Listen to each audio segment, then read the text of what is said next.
Bitter Creek, Comanche Territory, 1883. The wind dragged low across the plains like something wounded. Cold, steady, full of warning. It carried the smell of wood smoke, dry horse sweat, and the copper bite of distant blood, even though no blood had been spilled yet. The land surrounding Bitter Creek was bone-colored and brittle, blanketed in old snow that refused to melt. A silence hovered just beneath the sound of the wind, like a breath held too long. Dakota Blackbird crouched alone on a ridge above the town, wrapped in a worn buffalo hide. His face, stoic and still, bore the kind of expression that made men lie or turn their eyes. The wind tugged at the braids in his hair. His horse waited behind him in the scrub, quiet as a ghost. Below, Bitter Creek stirred with slow, familiar ugliness. He could hear the town before he could see it clearly. Wooden signs creaking on rusted chains, boots clunking on the frostbit boardwalk, voices rising and cracking like ice under pressure. Laughter echoed from the saloon, jagged and mean. A bottle shattered against the side of the jailhouse. A man shouted something about savages, and a second voice fired a pistol into the air like punctuation. Dakota didn't move. He hadn't been seen in Bitter Creek since his brother's blood stained the snow outside the blacksmith's barn, 5 winters ago. That day the sheriff had called it justice.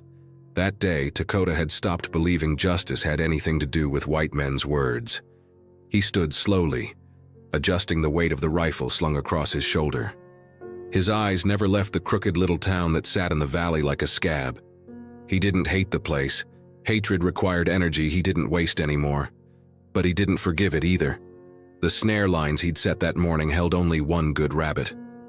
The other had been taken by something faster. The fur was scattered near the stones, still warm when he touched it. He knelt, fingers brushing the torn grass. Not coyote, not wolf. Something else had moved through.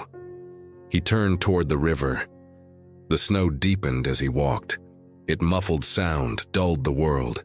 The trees thinned near the water's edge, where the cottonwoods leaned toward the current like old women whispering secrets. The smell hit him before the sight did, cold iron and wet cloth. The river looked like it was sleeping, but it wasn't. Beneath the ice, the current moved fast. It pulled slow things under and didn't give them back. And there, tangled in a clutch of broken reeds, was something too pale for driftwood. He approached with slow, deliberate steps. A body, face down, a tangle of wet blonde hair, fingers limp, dress spread like a flag under the surface. No shoes, no coat. She'd been in the water long enough for her skin to turn soft around the edges, but not long enough to take the life from her completely. Dakota dropped to one knee and rolled her gently onto her back. She gasped. Her eyes fluttered, lips trembling blue. She tried to speak but only exhaled steam. Then, her lips moved again.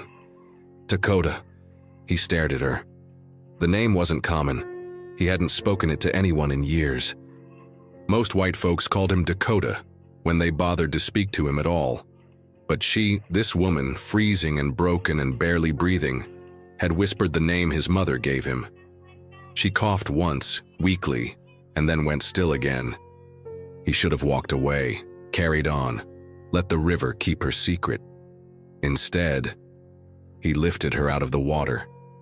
She lay beside his fire inside the stone shelter he'd carved from the hills 2 winters ago. It wasn't much. Dirt floor, low ceiling. Just enough to break the wind. He had no spare clothes to offer. Only the buffalo hide and a flannel shirt he hadn't worn in weeks. Her dress, torn and waterlogged, now hung drying on a stick by the fire. Steam rose off it, curling with the smell of old blood and river mud. Dakota watched her from across the fire. Her breathing was shallow but steady. Her hands were raw, as if she'd clawed at something, or someone. And beneath the layers of hide, the curve of her stomach rose unmistakably. She was pregnant. That complicated everything. He sat with his rifle over his knees, staring into the flames. She shifted once, murmured something he didn't catch. Then, silence again. He didn't sleep. Not because he was afraid of her, but because he wasn't. Just before dawn, he found something folded inside her skirt pocket. A scrap of cloth. No, paper. A photograph, soft from moisture, its corners beginning to rot. It showed 3 figures. A white man in preacher's robes. A woman with high cheekbones and dark eyes, Comanche. And behind them, nearly lost in the blur, a child. A boy. Him. He hadn't seen that face in years, but he knew it. The photo trembled in his fingers. Outside, a branch snapped under weight that didn't belong to the wind. He rose slowly, fingers closing around the rifle's worn grip. His eyes flicked to the fire, then to the woman's face, still as frost. Had someone followed her? Had someone sent her? And how in God's name did she know his name? The wind hadn't stopped, only lowered its voice. It moved like breath through the cracks of Dakota's stone shelter, slipping across the coals and brushing the woman's cheeks. Her skin no longer held that deathly pallor, but she was still far from well. Dakota watched her from the far side of the fire, arms crossed over his knees. The rifle sat between them, silent as ever. She hadn't moved since he laid her down, save for the twitch of her fingers when he adjusted the buffalo hide. But her chest rose and fell now, shallow, uncertain, alive. He hadn't spoken, not to her, not even to himself. There was something heavy about her presence, something too full for words. She had spoken his name, and it still echoed like thunder in a canyon. Dakota stirred the fire with a blackened stick. Sparks leapt up and danced against the stone ceiling. The crackle reminded him of musket fire, of the night the flames took his family's winter camp, and the bluecoats dragged his brother behind a rope for a mile. He clenched his jaw until it ached. The woman moaned. He looked up sharply. Her eyes fluttered, opened, glazed and confused. For a long moment she said nothing, just scanned the shadows, until they settled on his face. "Dakota," she whispered again, soft, more like remembering than speaking. He didn't respond. Her throat moved as she swallowed. "You saved me." His voice came out rough. "You shouldn't know my name." She tried to sit up and winced, holding her side. "I do."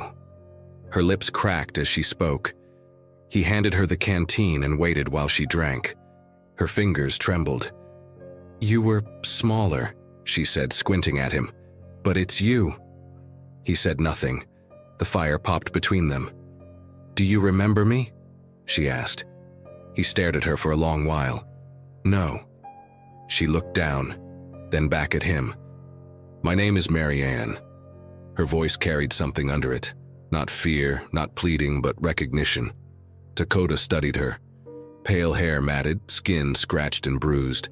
Her dress, now mostly dry, lay folded near the fire. Its seams were torn, buttons missing. Someone had tried to take something from her, or keep her from escaping. She noticed him looking and pulled the hide tighter around her. "I wasn't supposed to live," she said. Silence fell again. And in it, she reached under the buffalo skin and placed a hand on her belly. "I ran," she said, her voice quieter now.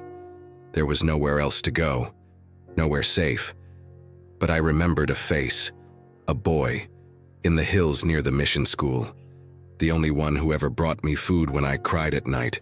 A boy with a hawk feather in his braid. Dakota stared into the flames. That memory flickered like a shadow in his mind, almost too faint to grasp. He had lived at that mission for only a few months, before he ran back to his people, before soldiers came and ended the story. She leaned forward slightly. "That was you, wasn't it?" He didn't answer, but something shifted in his posture. A muscle in his cheek tightened. "You're carrying a child," he said finally. Mary Ann nodded. "Whose is it?" Her eyes dropped. "Mine," she said softly, "but not his." Dakota's gaze sharpened. "Who?" Her voice wavered. "My husband." Reverend Elijah Graves.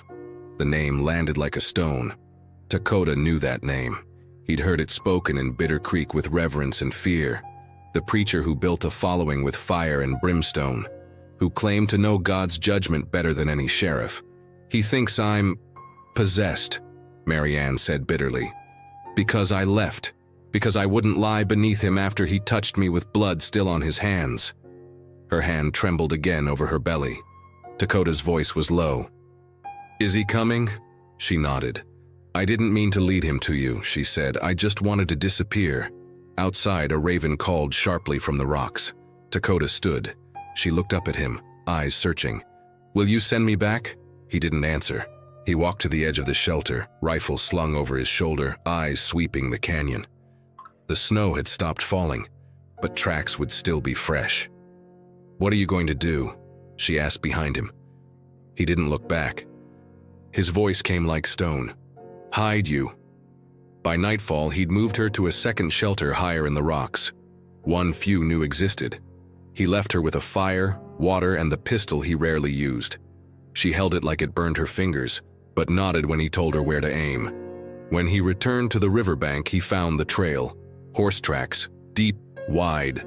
4 riders at least. One of the horses wore shoes that threw sparks, iron with a notch. He'd seen that kind of track before. On a horse that belonged to the Reverend Graves. He crouched and ran his fingers along the edge of a print. They were close. He stood slowly, eyes narrowing toward the dark ridgeline to the east. And in the trees beyond the clearing, something moved. Too smooth for wind, too still for deer. Dakota didn't reach for his rifle. He just listened. The snow held the footprints like a memory, frozen in perfect detail. 4 horses, one heavier than the others. Riders had stopped near the river, dismounted. One had walked to the edge, then turned back. The marks were fresh, less than a day. Dakota stood still beside the last hoofprint, his breath leaving fog in the morning light. He could smell it now. Smoke, faint but clinging to the wind like oil.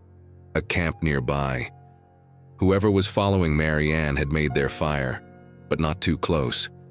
He crouched low, pressed a gloved hand into the track, then brought his fingers to his nose.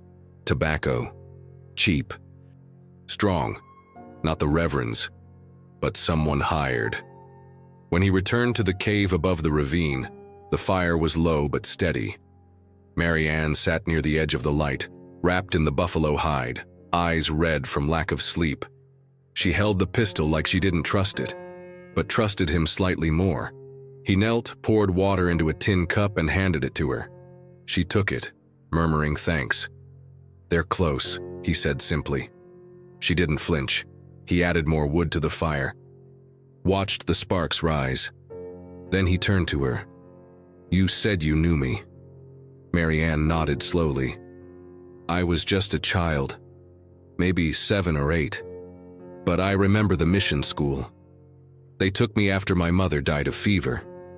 There was another child there, Comanche but younger than the others. Wild, quiet. He said nothing. They called you by a white name, but your mother came sometimes. She wore blue beads in her braid. She called you Dakota. His jaw tensed at the memory. Sharp, sudden. Beads the color of river stones, a voice humming at night. She had died the same winter the soldiers came. I remembered you because you gave me something once, a feather. You said it would keep nightmares away. He blinked slowly, eyes fixed on the fire. You were the only kind one, she said. He stood up and paced the small space, restless. The connection was real, too real, and dangerous. She reached under the hide and pulled something from a leather pouch tied around her thigh. I kept it. It was cracked, faded, but it was there, a feather and still black and white. I don't know what I'm supposed to do with this, she said quietly. I've been running for so long, I forgot what it felt like to stop. Dakota didn't respond. He reached for the folded photograph again, the one he'd taken from her dress. He studied it under the flickering firelight. His eyes moved from the preacher's stern face to the Comanche woman beside him.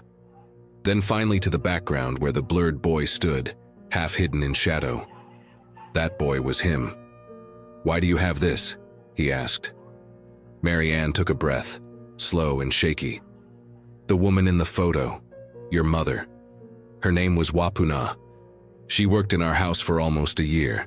My father didn't tell anyone where she came from. Dakota's fingers tightened around the photo. She left one day without warning, and when she did, she took a child with her, a boy.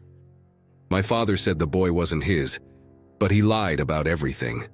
Dakota stared at her, searching for some angle, some flaw in her truth.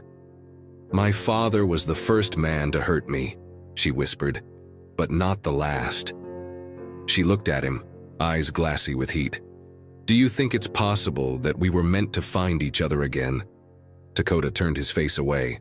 Outside, the sound of snow slipping from a branch broke the silence. Then came something sharper, the snap of a twig. He motioned to her without a word. "Get down." She slid low against the back wall of the cave, pistol in hand. Her breath came fast, shallow. Dakota crouched near the entrance. He listened.